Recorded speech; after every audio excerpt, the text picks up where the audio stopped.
Hey guys, welcome to Freedom Homestead. I'm Tangi. Today we are in the kitchen and I'm going to show you how to make a small batch of sauerkraut. Right now, cabbage is on sale. I grabbed 2 heads of cabbage from Aldi. They were 59 cents a piece, not per pound, but a piece. I'm going to get this in the jar, and then in a couple of weeks we'll be able to enjoy delicious homemade sauerkraut. Here's what you need. Okay, so the recipe that I'm going to be trying today only makes a quart jar. So I'm going to use this head of cabbage, which is about 2.5 pounds.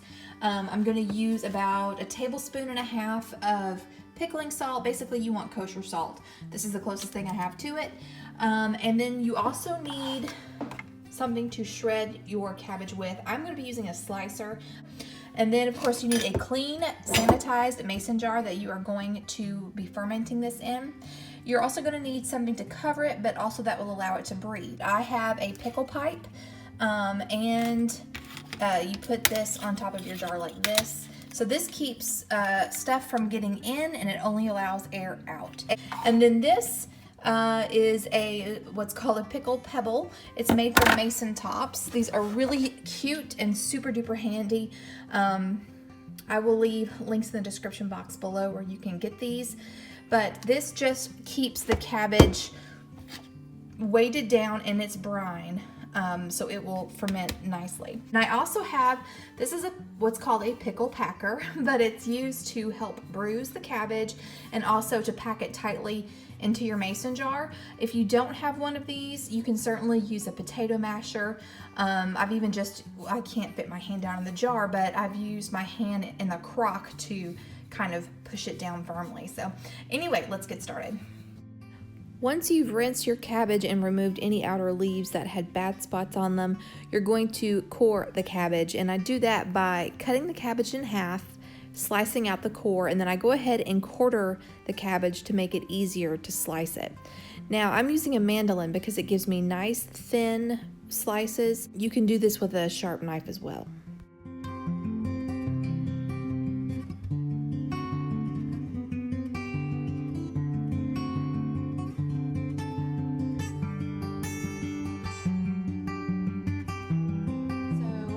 Alright, so now we've got our cabbage beautifully shredded, and I'm going to add 1.5 tablespoons to the cabbage, and I'm just going to use my hands and I'm going to bruise the cabbage. I'm going to rub that salt in there, and the goal is to get the cabbage to render its own water. To render its own liquid, to make its own brine. Like I said, 1.5 tablespoons of pickling salt. Now we're gonna mix this up with your hands, and I just kind of take it and rub it like this.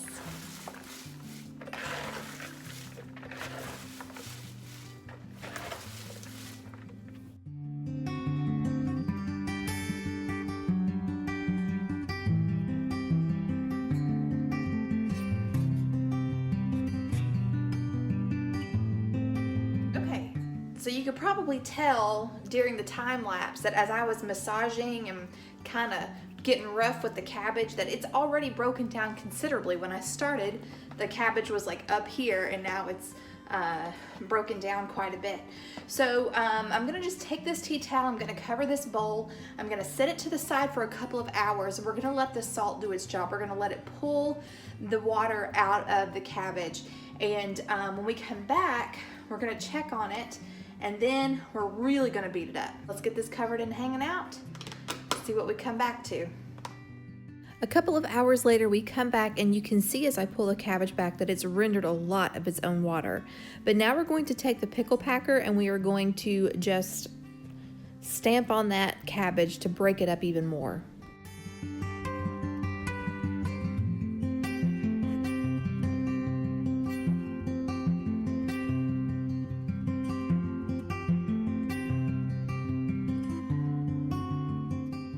You can see as I press on the cabbage that the liquid starts to cover the top, and that's exactly what you want because it's making its own brine. Now, if you don't have enough brine, there is a recipe in the show notes that tells you how to make up brine so you can pour it over the cabbage and have enough liquid to properly ferment. Now we're ready to pack our kraut into the jar or whatever vessel you're going to be fermenting in. Make sure that you are fermenting in a glass container or a fermenting approved crock. You don't want to have your food fermenting in plastic or metal. That just won't work.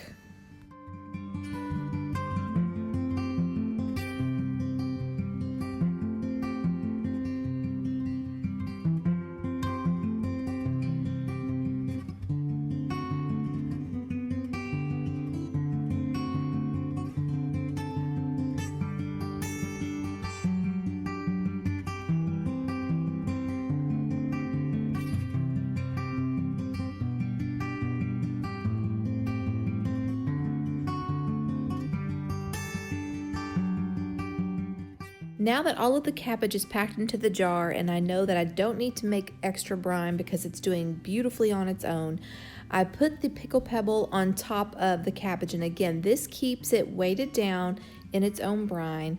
And I also add the pickle pipe along with the jar lid, and now we're ready to ferment.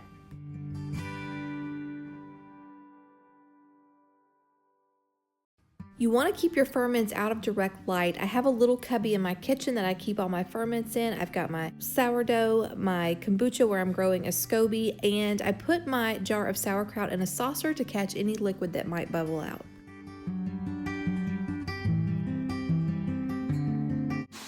Good Sunday morning, guys. I'm making breakfast, but I wanted to show you a quick update on the sauerkraut. So I started this day before yesterday, and yesterday and this morning there's a lot of liquid, that's a good sign. That's a good thing. But yeah, I really love this pickle pipe. It's doing a really fantastic job. So this is definitely more liquid than that came out yesterday. So anyway, just a couple more weeks to go. Okay, so it has actually been a week since I started my sauerkraut. This is what it looks like so far. I did end up taking the pickle pebble out, and I should have filmed that because what happened was and I mean, I don't know if that was the right thing or not, quite honestly, because like I said, this is my first time using the pickle pebble or the pickle pipe. But what had happened, I'll turn you around and show you. At this just to see like if there was any liquid or anything coming out, and this was all like puffed up. And so one time it was puffed up and I squeezed this and it looked like the salt from the brine had like crystallized up here and it was clogging the hole to the pipe. And so when I squeezed it, it opened it up and brine shot straight out. It was kind of crazy. But anyway, and so then it was fine, and then a little while later I looked at it, but I think just because there was so much activity down here, it was pushing the pickle pebble up and it was puffing this way up. So I opened it and I took the pebble out, and it hasn't puffed up since. So anyway, so that's what it looks like. I'm gonna take this lid off and smell it out. Ooh, it looks pretty. Oh my goodness, it smells delicious. It smells like cabbage and sauerkraut. So it doesn't have that full on fermented smell, but you can kind of see the air bubbles right there. So a week in, we're still about a week away from this being ready to consume as sauerkraut. Of course, the recipe book that I'm using says between 2 to 6 weeks. I guess it just depends on how fermented you like it. But I think probably in a week, we're gonna enjoy some of this. Looks really good and smells really good. It's very pretty.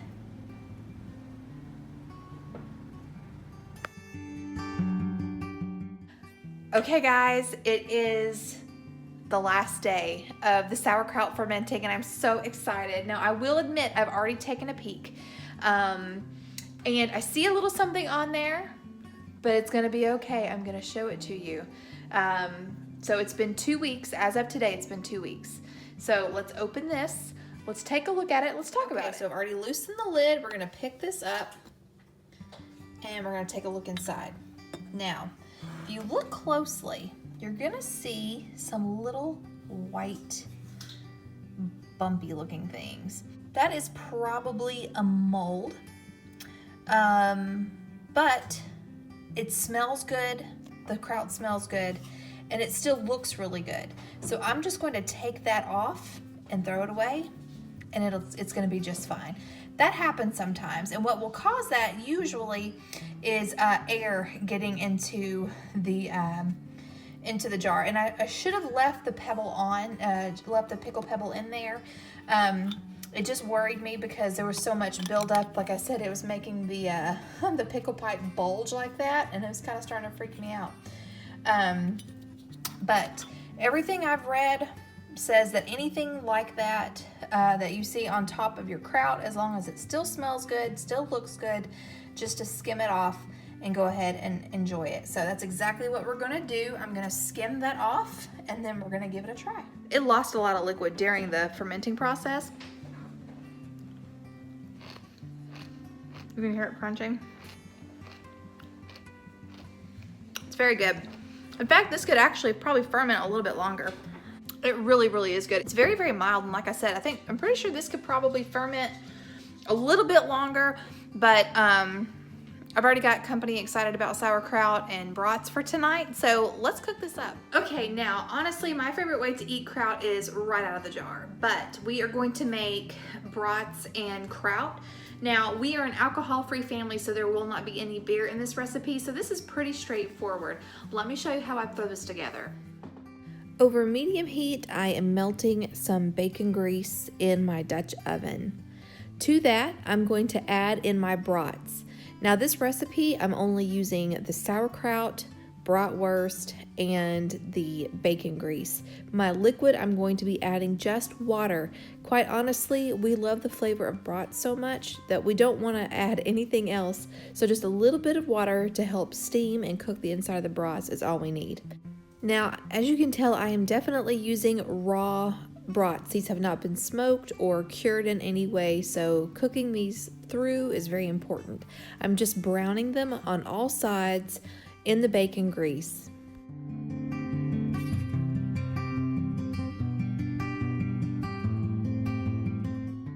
Here I'm just removing some of the brats because I had more to cook and they didn't all fit in my pan at the same time, but they look fantastic.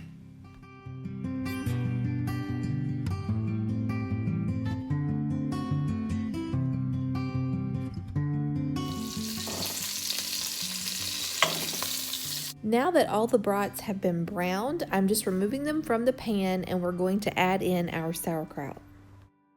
I did take the Dutch oven off of the eye just so it can cool a little bit.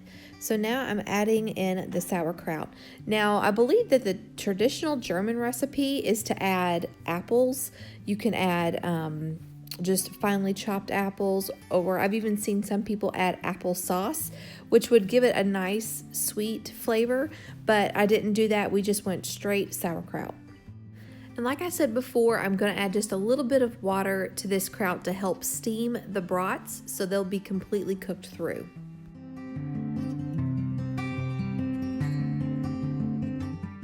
Now that I've got Georgia helping me, I am putting the pot back on the eye and adding my brats. I'm going to cover this and I'm going to turn it down to low, and I'm going to let it hang out for about 20 to 30 minutes. I mostly did that because our company had an errand to run. They were gone and I just wanted this to slowly cook, and it worked out beautifully, so I just let it hang out for about half an hour. If you want to eat it sooner than that, just go ahead and turn it up to medium and let it simmer for probably about 15 minutes or so. Okay, there we go. We have our brats and we have our sauerkraut. You just slightly taste the fermented flavor. It's very, very delicious. So anyway, I hope you guys give this a try. Definitely fermenting is something that you can play around with, experiment with. So it's really good to know how to do a small batch, and then when you get the hang of it, you can move on to larger batches. But anyway, that's all I've got for you guys today. I hope you enjoyed this video and I hope you found it helpful. Until next time.